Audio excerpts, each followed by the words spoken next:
aqui são duas coisas, né? É um movimento que tenta trazer, já há alguns anos, uma coisa que eles chamam de a penalidade da maternidade, ou seja, que são os custos socioeconômicos que as mulheres têm por engravidar. Por exemplo, elas trabalham menos, então elas ganham menos, elas têm dificuldade de achar emprego quando estão grávidas, ou são mandadas embora depois que estão grávidas e etc. São preteridas se têm muitos filhos.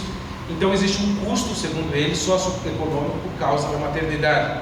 E aqui ele também está ecoando uma coisa que fala do que, acho que foi comentado aqui, não vou me lembrar por quem, sobre a questão da morte materna, do sofrimento que a mulher pode ter. Ou seja, ele coloca a maternidade como algo negativo, que a gravidade é uma coisa idealizada. Bom, acho que ninguém idealiza a gravidez, todo mundo sabe que é um período difícil, né? Mas é uma fala muito boa para nós introduzirmos. Há uma fala desta outra senhora aqui, com quem eu já comprei brigas homéricas, inclusive ela disse que saiu do país por minha causa, porque depois que eu expus que ela é paga por fundações internacionais, ela teve que sair do emprego dela na Universidade de Brasília, e depois ela foi perseguida, onde ela ia, não podia pisar em lugar nenhum do Brasil, teve que sair daqui, segundo ela. Mas o que eu vou fazer, né? Se a vida dela é uma desgraça, a culpa não é minha. E ela diz o seguinte: nós estamos falando muito mais de um campo de desamparo da saúde em relação às mulheres do que o estado de saúde do feto. Ou seja, se a criança vai morrer ou não, não importa. O que a gente precisa se preocupar é com a saúde da mulher em relação ao aborto. Vocês não ouviram falar isso? Não. A gente tem que cuidar da mulher, porque ela não pode ter estresse. Se ela for ter um bebê e depois não for querer este bebê, não tem problema, a gente tem que abortar, porque ela vai ter um problema psicológico. Afinal, nem sei se é uma vida, não sabe. A gente tem que se preocupar com a saúde da mulher. O aborto tem a ver com saúde reprodutiva, liberdade de escolha. Então aparece esse homem, nosso Bento XVI, que diz: como é amarga a ironia daqueles que promovem o aborto entre as curas para a saúde materna. É desconcertante a tese daqueles que acreditam que a eliminação da vida é assunto de saúde reprodutiva. E ele está certo. Por quê? Porque existiu uma nova estratégia do movimento abortista, está tudo nos documentos da Fundação MacArthur e Ford, por exemplo, em que eles declaram que eles começaram a mudar a perspectiva. Por quê? Dizer apenas que o aborto era uma coisa para reduzir o crescimento populacional ou resolver um problema da mulher, da sua liberdade, não estava funcionando. Então eles resolveram criar essa nova estratégia que eles chamam de redução de danos e serviço de aborto seguro, que basicamente é o seguinte: no mundo a gente tem muita morte materna, muita mulher que morre grávida, e que por isso a gente precisa legalizar o aborto. Por quê? Ou ela morre grávida, ou quando ela vai fazer o aborto clandestino, porque não é legal, ela acaba morrendo. E a mulher, quando quer abortar, ela aborta de qualquer maneira, ela pega uma clínica clandestina e vai. Então, já que o aborto vai acontecer de qualquer maneira, melhor coisa, vamos então legalizar o serviço que já está sendo feito, para que ele seja feito pelo Sistema Único de Saúde ou qualquer hospital, né? A mulher tenha uma possibilidade de sair muito melhor, né? Não correr os riscos, então ter aquilo que eles chamam de aborto legal e seguro, né? Ou aquilo justificando: a nossa excelência, o aborto legal e seguro para todas. Países se unem para criar Fundo Internacional de Aborto Seguro. Isso aqui a ONU promove. A ONU chegou a tal ponto, há 2, 3 anos atrás, que ela disse que não dar aborto legal e seguro para as mulheres é tortura. Foi dito pela ONU Mulheres. Ou seja, essa é a estratégia mais recente do movimento abortista, que é esse argumento do aborto legal. Ele vai acontecer, então uma vez que ele vai acontecer, melhor que a gente faça de maneira legal e segura, não é? Então eu fico pensando, bom, já que o assassinato vai acontecer, uma pessoa vai matar outra na rua, por que não fazer isso com uma injeção letal, que é muito mais seguro, não é? Do que ficar espalhando sangue, dar tiro, correr o risco de ter bala perdida, né? Ou atravessar uma pessoa, matar de trás. Mas no aborto ninguém pensa isso. A pergunta que fica é: existe aborto seguro? É óbvio que não, por duas razões. Deixa eu voltar aqui. Por duas razões. A mãe, aliás, a criança que está na barriga da mãe sempre vai ser morta, em 99,999. Existem alguns casos de pessoas que sobrevivem a abortos, mas é raríssimo, né?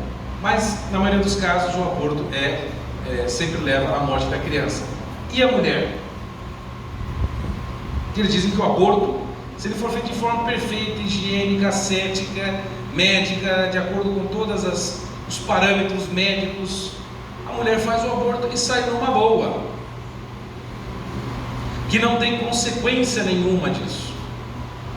O que vocês precisam aprender aqui é que é exatamente o contrário.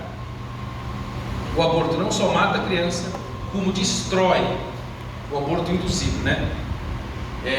Forçado, não natural, né? O aborto induzido destrói a psicologia, destrói a parte física, e não preciso nem falar da parte espiritual. Então vamos ver aqui alguns efeitos colaterais que eu mapeei, vários estudos que eu vou colocar para vocês aqui. Alguns efeitos colaterais físicos que pode sofrer. Isso foi tirado de um livro da Deborah Evans, né, que chama-se Sem Limites Morais. Bom, alguns deles listados que são os mais comuns. Mesmo em clínicas legais, não estou falando de aborto clandestino. Ela é uma americana e faz isso nos Estados Unidos, onde o aborto é legal. Perfuração de útero, sangramentos e transfusão de sangue, e em alguns casos acaba passando sangue contaminado de AIDS, porque o critério de asepsia e etc. dentro das clínicas de aborto é menor do que no hospital. Ruptura do colo de útero. Se a mulher vai fazendo muito aborto, a parede do útero vai ficando fina e ela pode, no processo de curetagem, que é tirar o resto da criança que sobrou morta lá dentro, para tirar a placenta, pode acontecer a perfuração. Inflamação da pelvis e também possível infertilidade. Gravidez tubária, que é nas trompas. Hemorragia uterina, também com a pílula pode acontecer. Gravidez futura ectópica. Parto futuro prematuro. 3 em cada 5 que abortam tem a gravidez seguinte, se ela tiver um bebê que nasce antes do tempo. 3 em cada 5. E infecção por curetagem mal feita ou não feita, ou seja, deixa algum resto da criança falecida, um pedaço da placenta, do cordão, etc. lá dentro, aquilo infecciona e pode dar um problema sério, até sepse. Mas, das mulheres que abortam, 20 a 30% que realizam sucção do feto reduzem a fertilidade e reprodução. 2. Segundo maior risco de fatalidade nos Estados Unidos. Isso aqui é que esse tipo de uso de absorção salina, que é um método para matar a criança, ele era uma prática muito usada, hoje está caindo em desuso. Esse tipo de aborto era mais ou menos assim: você tem a mulher grávida, eles pegam uma grande injeção, colocam dentro da mulher, tem uma solução muito salina, muito concentrada de sal, injetam lá dentro do útero da mulher, aquilo queima a criança, ela fica preta, morre, e aí então depois eles cortam a criança e extraem. E esse tipo de procedimento era o segundo maior risco de fatalidade para a mulher nos Estados Unidos. Hoje está caindo em desuso. Risco de aborto espontâneo no segundo trimestre de gravidez, né? Quando ela estiver próxima, aumenta 10 vezes. Morte por hemorragia, infecção, embolia pulmonar, insuficiência cardíaca, anestesia mal administrada. Morte vinculada ao aborto é aproximadamente 3 vezes maior das mulheres entre 15 e 49 anos, na idade fértil, que as mulheres que concebem seus filhos. Isso depois eu vou mostrar com mais detalhes. Ali embaixo tem os estudos para quem ficar curioso. Esse segundo senhor ali, o David Reardon, ele é um dos maiores especialistas em consequências do abortamento da mulher. Mas, futuros filhos deficientes por danos cervicais uterinos, você pode deformar a fisiologia interna da mulher, e depois os futuros filhos podem vir mal formados, isso acontece muito depois de um aborto. Baixo estado de saúde geral, nós vamos comentar mais para frente. Aumento de 80% no número de consultas médicas. Porque a mulher que faz o aborto, seja ele legal, clandestino ou não, ela vai ter uma série de complicações, sejam físicas que psicológicas. Isso aumenta a procura do sistema de saúde público e das consultas médicas.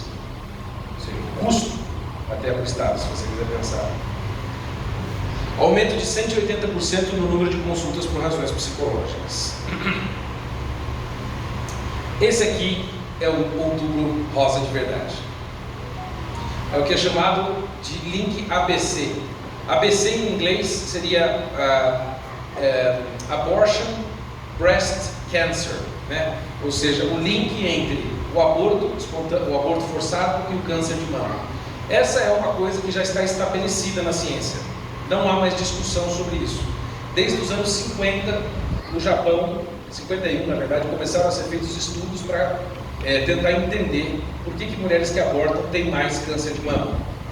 E desde lá foram publicados dezenas e centenas de estudos. Eu li pelo menos o resumo de 76 desses estudos e tenho eles todos catalogados. Alguns deles estão aqui. E já vou explicar por que isso acontece. Bom, o primeiro estudo está ali.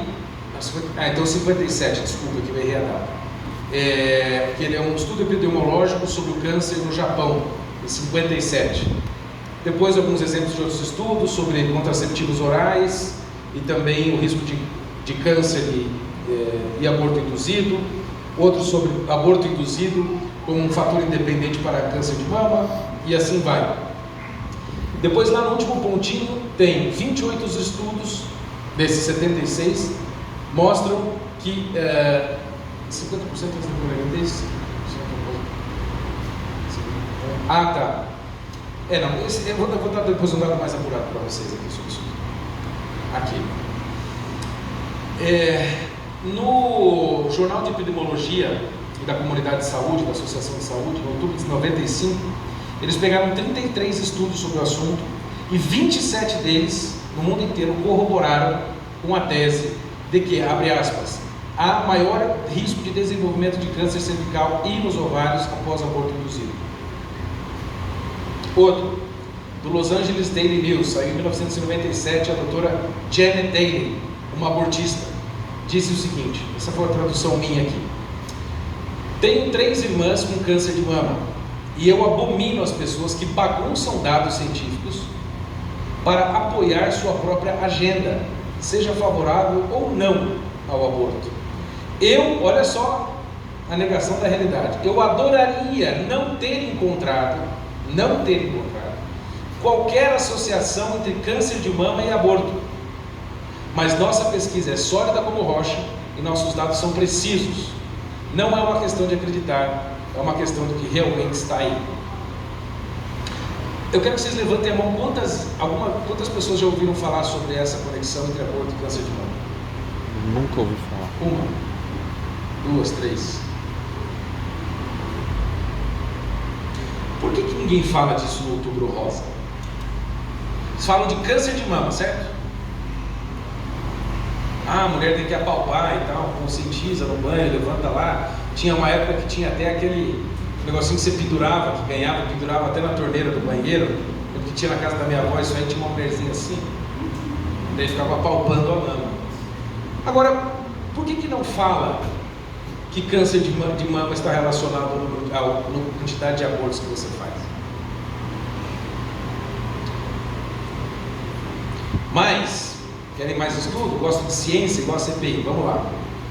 Câncer de mama. Essa meta-análise que foi feita em 2014 por estudiosos chineses, eles pegaram dezenas e dezenas e dezenas de estudos e analisaram os estudos e viram que esses dados corroboram para as seguintes conclusões. A mulher que já fez um aborto na vida tem 44% mais chance de desenvolver câncer de mama do que uma que nunca teve um aborto. A que fez 2 abortos tem 76% mais de chance de desenvolver câncer de mama do que aquela que nunca fez um aborto. E se ela realiza 3 abortos ou mais, essa chance vai para quase 90%. Portanto, é quase certo que ela vai ter câncer de mama. Mas aí, algumas pessoas vão objetar, né? Mas Bernardo, por que as pessoas não fazem tanto essa conexão de modo observacional? Ou seja, não é uma coisa que você vê uma causa e efeito imediata, né? Por uma razão que vocês têm que entender como é que funciona, como é que eles encontraram essa descoberta. É basicamente o seguinte: quando a mulher engravida e ocorre a fecundação, como foi muito bem explicado aqui, no processo cria-se o zigoto, e aí ele vai então ficar lá nidado, né? Vai grudar no útero da mulher. E ele começa a crescer e começa a puxar nutrientes da mulher, etc. Toda a fisiologia interna, a biologia da mulher, os seus hormônios, tudo começa a mudar. Em função do quê? Daquele novo ser que está dentro dela. E a mulher começa a ter que fazer, como é que se diz? Bifase. Ela vai ter que ficar bifásica, ela tem que cuidar dela e da criança, Então às vezes ela é enlouquecida, ela da minha tia que queria comer casca de parede, entendeu? Comer terra, fica louca, e tal. É normal, tudo bem, tem que respeitar. Está carregando uma pessoa dentro dela, deixa ela fazer o que ela quer. Só que é o seguinte, toda a biologia interna dela começa a mudar. E uma coisa também começa a mudar. O quê? Os peitos, os seios da mulher começam a se entumecer e a presença daquela criança dentro do útero dela envia sinais para o corpo inteiro dizendo: temos que ter tais mudanças. Uma delas é no peito. E então começam a crescer novas estruturas e se adaptar dentro do seio da mulher para que futuramente ela amamente. E os hormônios que vão estimulando isso geralmente são progesterona ou estrógenos, estão ligados ao crescimento. Então começa a ter um super estímulo desses, aliás, de estrógeno. Começa a ter um super estímulo desse hormônio para estimular o crescimento dessa nova configuração interna da mama da mulher para poder amamentar, porque antes ela não amamentava. Você que não está grávida, você tenta apertar seu seio e não vai sair leite. Bom, alguma coisa acontece ali dentro para que comece a dar leite. Só que quando você aborta, você induz um aborto, você força o aborto, ou seja, você tira aquela criança que estava estimulando e modificando toda a biologia, a fisiologia interna dela, todo o sistema límbico, hormonal, tudo. Você tira aquilo. O que acontece? O corpo não tem mais aquela fonte única e fixa que estava emitindo sinais para o corpo, dizendo: olha, mude o seio, deixa a barriga crescer, produz mais células para a perna esticar, senão vai dar mais estria, a mulher vai ficar nervosa, né? Segura a pressão, dá mais fome para ela, e assim vai, deixa a pele dela mais bonita. Quando você tira a criança, você rompe essa origem dos sinais. E o que acontece? Os sinais começam a ir de maneira desencontrada e desordenada e emitir sinais confusos. As células começam a agir de modo anárquico. Não tem mais o general, que era a criancinha ali na barriga, que estava dizendo o que fazer. Perdeu o comando. E até que o corpo se normalize e entenda que aquele estímulo foi retirado, isso demora. E muitas células começam e continuam a se reproduzir, ainda que de maneira lenta, porém anárquica, sem controle. E essa é mais ou menos a definição do câncer: o crescimento de células de modo anárquico. Então, uma vez que você rompe a fonte do estímulo natural e ordenado para as modificações físicas para a criança se desenvolver e a mulher também acontecer, corta isso, as células começam a se reproduzir de maneira anárquica e sem ordem. Só que às vezes, e na maioria das vezes isso ocorre, esse processo leva para desenvolver câncer de mama, na média, 10 anos, às vezes 20, demora para acontecer. É por isso que você não vai ver uma conexão direta entre o aborto e um câncer de mama. Esses estudos, por isso que eu estou mostrando vários deles, estão chegando sempre à mesma conclusão: origem do câncer de mama, aborto; origem de câncer de mama, aborto; origem de câncer de mama, aborto. O importante desse aqui que foi feito na China, porque a China foi por décadas e décadas e décadas e décadas, o país da política do filho único.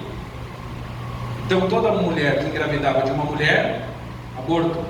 Toda família que já tinha um menino e vinha um outro filho, não importa se era menino ou mulher, aborto. Então eles têm um histórico de aborto muito grande e um histórico de câncer de mama muito grande na China. Muito grande. E mais, eu assisti há uns 5 anos atrás um documentário feito por outra feminista, eu acho que é Palala Romulu, o nome dela, um documentário que chama-se Rush, eu fui muito premiado fora do Brasil, em que ela, como feminista, a favor do aborto, etc., fica indignada porque não sabia disso. Então ela vai na Associação Americana de Câncer, chega lá com um dos chefões e fala: escuta, cara, por que vocês aqui não avisam as mulheres que querem abortar, já que o aborto é legal nos Estados Unidos? Não nos avisam que quando a gente aborta, 1, 2, 3, o risco o risco de desenvolver câncer de mama aumenta. O cara não sabe responder, fala que era mentira. Aí ela começa a mostrar estudo. É um documentário interessante. Mas houve um estudo dessa Melby, do Jornal de Medicina de New England, dos Estados Unidos, em 97, que contestou esses dados, mas depois o Dr. Joe Bryant, que está também nesse documentário que eu acabei de mencionar, publicou uma resposta a ela, e eu não vou explicar os detalhes aqui das controvérsias, porque vai ficar muito pormenorizado, vocês não precisam saber disso aqui por hora. Efeitos colaterais psíquicos, até agora era só físico, tá? Vamos lá. 14 vezes mais chances de morrer por homicídio. Por quê? A mulher sai louca e sai matando as pessoas? O que é? Por que matam uma mulher? Tem mais chance dela ser morta. Por causa justamente dos problemas psicológicos que ela desenvolve. E pelo comportamento errático, desordenado, desequilibrado, ela sofre muito mais, ela tem muito mais possibilidade de morrer por homicídio, ser morta. 4 vezes mais chances de voltar a interromper uma gravidez futura. Isso é verdade. A maioria dos abortos que ocorrem é de mulheres que estão reincidindo. Só para vocês terem uma ideia, esse negócio que eu mencionei do câncer de mama, eu me lembrei de um caso, até o Felipe conheceu uma amiga nossa que abortou 5 vezes, 5 filhos. E ela teve praticamente todos esses sintomas psíquicos que eu vou mostrar para vocês, e inclusive teve câncer de mama 15 anos depois. Quase morreu por causa disso. Vamos lá. 4 vezes mais chance de voltar a interromper a gravidez futura. Dessas, 45% de todos os abortos, está aqui o dado, são reincidências. Aumenta a violência doméstica e o abuso de menores. Por quê? A mulher acaba se dessensibilizando e se tornando pouco dócil e se torna agressiva, instável. E acaba, às vezes, provocando situações que podem aumentar a chance de violência doméstica, e ela também pode se tornar abusadora de menores, porque a sua relação com crianças vai se tornar cada vez mais problemática. Ao ponto de vários casos, isso aconteceu com a minha amiga também, que abortou 5 vezes, dela não conseguir andar no mesmo lado da calçada de uma criança, ou não poder ver um bebê no carrinho, e etc. Depressão em 40% dos casos de aborto induzido. 40%. Síndrome do pós-aborto, que chama de PAS, Post-Abortion Syndrome, que é um conjunto de todos esses sintomas. Ali estão as fontes embaixo. Fora depressão, ansiedade, enjoo, culpa, pesadelos e baixa estima. Outros efeitos colaterais da psique. 79% carregam a culpa ou incapacidade de perdoar a si mesmo. Essa história que você vê muitas feministas aí já em vídeos, principalmente essas mais novinhas, dizendo: eu abortei mesmo, e daí e tal. Isso é pura histeria para acalmar a consciência dela que não se perdoa. 63% tem medo a respeito de uma gravidez futura. Por isso que elas às vezes acabam abortando quando engravidam, ou não tendo filho e fazendo laqueadura, esterectomia, etc. 55% informaram pesadelos relativos ao aborto. É muito comum escutar choro de criança, ver os filhos culpando a mulher e condenando e coisa do tipo. 49% problemas de estar na presença de bebês. 67% se dizem, abre aspas, emocionalmente sobrecarregadas, fecha aspas. 2 vezes mais chance de abusar de álcool, 5 vezes mais chance de usar drogas ilícitas e 10 vezes mais chance de usar maconha. Que tal isso aqui como um aborto seguro? Sim, eu queria fazer uma apresentação dessa no congresso. Eu queria ver uma Maria do Rosário, um Jandirão, entendeu? Aqueles seres do Érego, falando alguma coisa em relação a isso aqui. Se existe aborto seguro?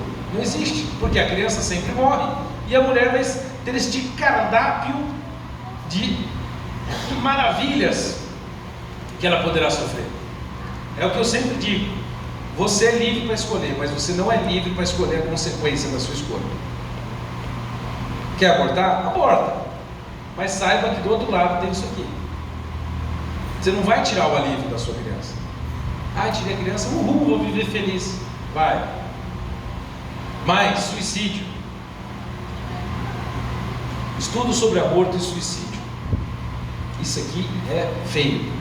Todos esses aqui que estão vendo em azul são os estudos que eu usei para montar aquele gráfico, tá bom? Das mulheres que abortam, 60% têm pensamentos suicidas, 28% tentam de fato suicídio 2 vezes na vida ou mais.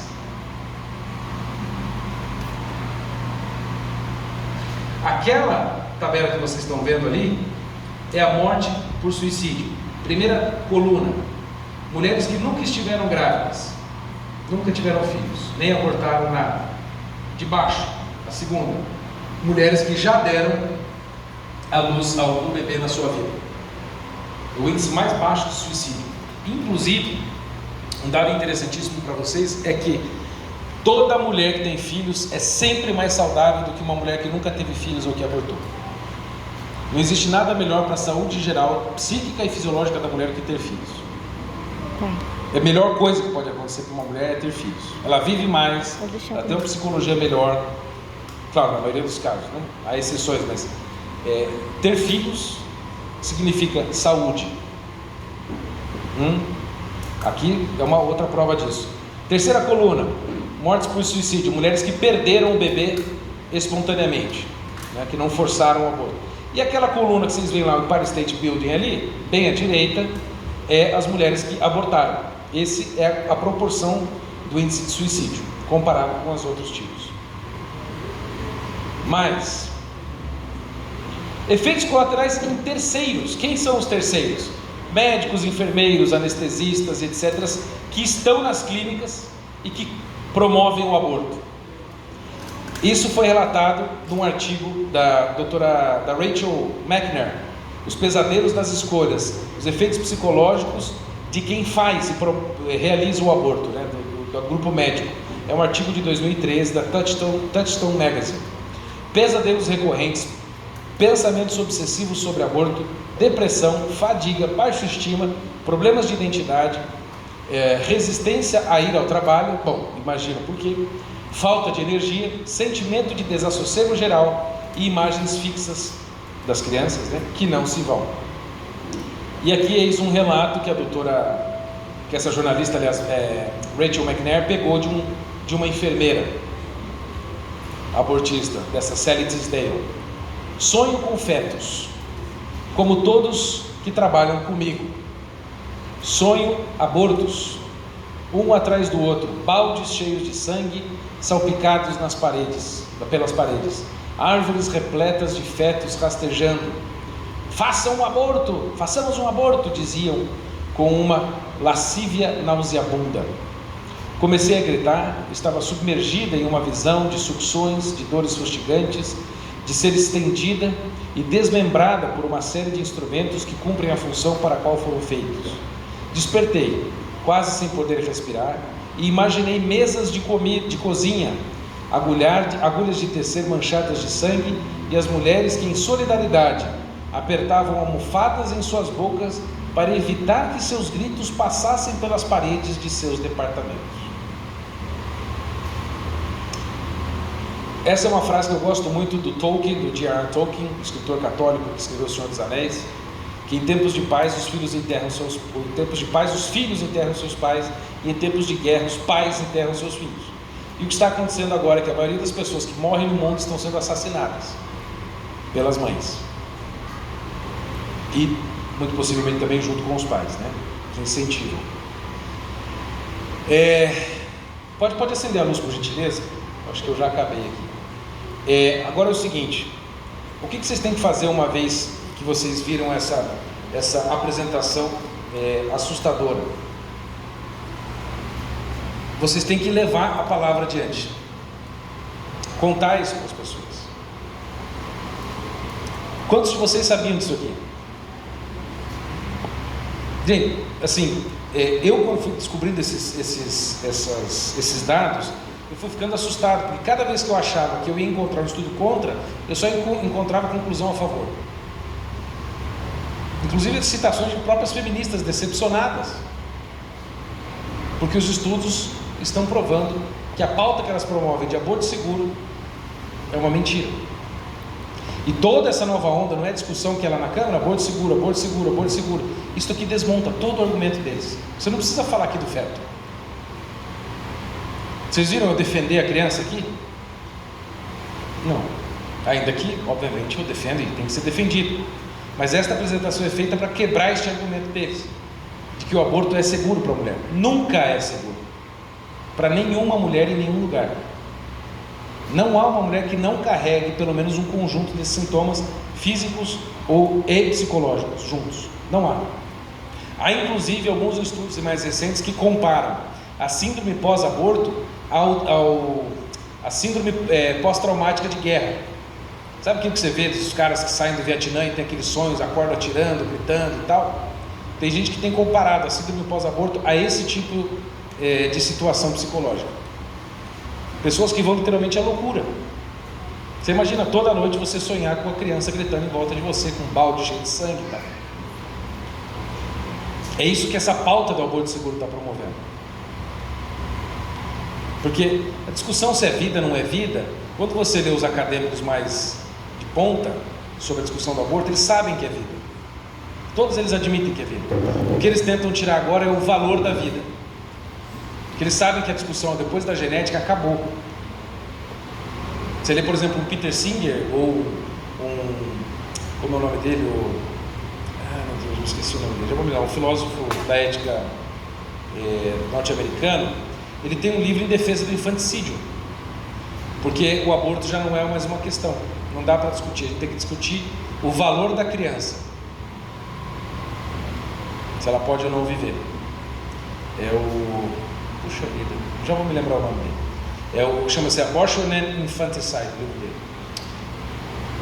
Então é esse passo que nós estamos. Se vocês entenderem que a discussão do aborto seguro é uma falácia, e mostrarem para as pessoas que se elas querem falar de Outubro Rosa, elas têm que falar deste problema aqui, vocês vão ver como vai acabar o Outubro Rosa.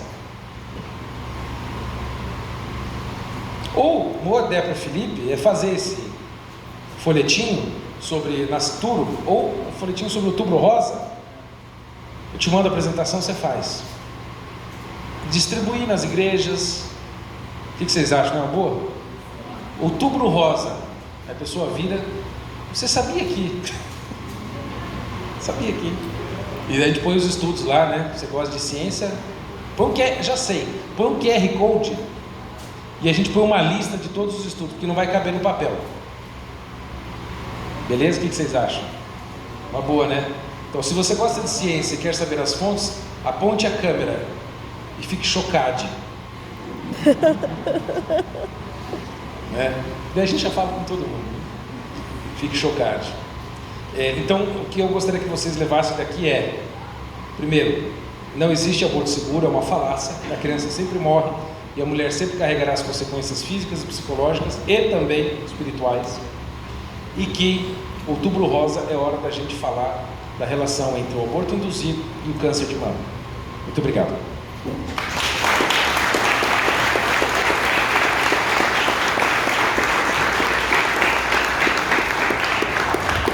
Muito bom, Ber. Muito bom, obrigado pela palestra. Vamos abrir para 3 perguntas. Alguém tem pergunta?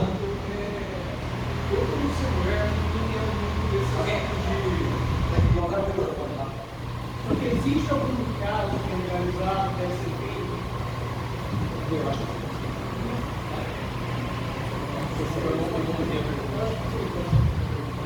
Quer que eu repita? Tipo assim, eu por não ser mulher não me aprofundo nesse assunto, mas existe alguns casos que o aborto deve ser feito por má formação, doença, perigo dos dois? Beleza. Quando eu vou discutir com um feminista, ela já diz, você não tem útero e tal. Eu digo, não, mas eu me sinto mulher agora, então deixa eu falar. Então, eu me sinto, nesse momento dessa pergunta, eu me sinto mulher, depois acaba. Existem 4 opções quando a gente fala dessa questão se existe possibilidade de fazer aborto ou não. Que é a seguinte: a criança está viva e eu sei, a criança está viva e eu não sei, a criança está morta e eu sei, a criança está morta e eu não sei. São 4 opções. A única delas em que o aborto faz sentido é que a criança está morta e você sabe. Todas as outras opções, a criança está viva eu não sei, a criança está viva eu não sei, e a criança está morta e eu não sei, o aborto não deve ser feito. Se você não sabe, você não pode fazer. Quem que dá um tiro numa sala sem luz, sem saber ou não se o filho dela está ali? E se a criança estiver viva, você sempre vai matá-la. Na lei brasileira tem 3 excludentes de licitude que não aplicam a pena para casos de má formação, ou seja, anencefalia, por exemplo, em casos em que há risco de morte para a mãe, em caso de estupro. Mas veja, continua sendo crime. Não existe aborto legal no Brasil em nenhuma hipótese. Nunca aceitem essa discussão. Não, existe 3 pontos em que o aborto é legal. Não, é sempre crime. O Código Civil Brasileiro, no artigo 2, diz que a lei porá salvo desde do nascituro, isso, a vida desde os direitos a vida desde a concepção e os direitos do nascituro. O artigo 2º do Código Civil. Bom, mas essas 3 opções, veja, a questão de anencefalia, ela é muito discutível.